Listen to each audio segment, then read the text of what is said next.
खुदावंद यसुम मसीह नाम में आप सबको सलाम। आज हम बाइबल मुकद्दस में नहायत उम्दा कहानी सीखेंगे जिसका मजमून है खुदा अब्राहम की मोहब्बत की जांच करता है।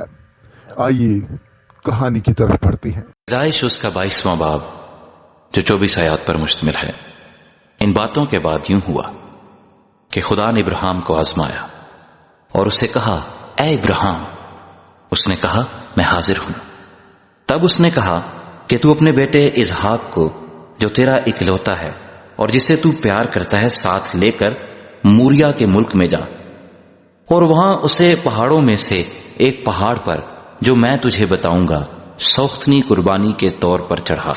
तब इब्राहिम ने सुबह सवेरे उठकर अपने गधे पर 4 जामा कसा और अपने साथ 2 जवानों और अपने बेटे इसहाक को लिया और सौख्तनी कुर्बानी के लिए लकड़ियां चीरी और उठकर उस जगह को जो खुदा ने उसे बताई थी रवाना हुआ। तीसरे दिन इब्राहिम ने निगाह की और उस जगह को दूर से देखा।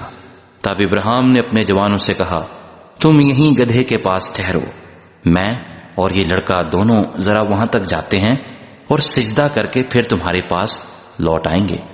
और इब्राहिम ने सोख्तनी कुर्बानी की लकड़ियां लेकर अपने बेटे इसहाक पर रखी और आग और छुरी अपने हाथ में ली और दोनों इकट्ठे रवाना हुए। तब इसहाक ने अपने बाप से कहा, है बाप। उसने जवाब दिया, क्या है मेरे बेटे, मैं हाजिर हूं। उसने कहा, देख आग और लकड़ियां तो हैं पर सोख्तनी कुर्बानी के लिए बर्रा कहां है। इब्राहिम ने कहा, ऐ मेरे बेटे, खुदा आप ही अपने वास्ते सोख्तनी कुर्बानी के लिए बर्रा मुहैया कर लेगा।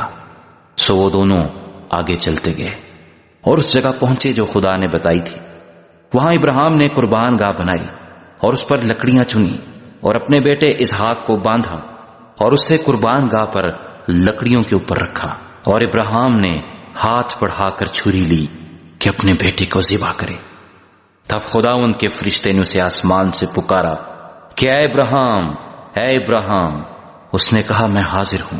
फिर उसने कहा कि तू अपना हाथ लड़के पर ना चला और ना उससे कुछ कर, क्योंकि मैं अब जान गया कि तू खुदा से डरता है, इसलिए कि तूने अपने बेटे को भी जो तेरा इकलौता है मुझसे दरेग ना किया। और इब्राहिम ने निगाह की और अपने पीछे एक मेंढा देखा जिसके सींग झाड़ी में अटके थे। तब इब्राहिम ने जाकर उस मेंढे को पकड़ा और अपने बेटे के बदले सोख्तनी कुर्बानी के तौर पर चढ़ाया। और इब्राहिम ने उस मकाम का नाम यहोवा यरी रखा। चनाचे आज तक ये कहावत है कि खुदावंद के पहाड़ पर मुहैया किया जाएगा।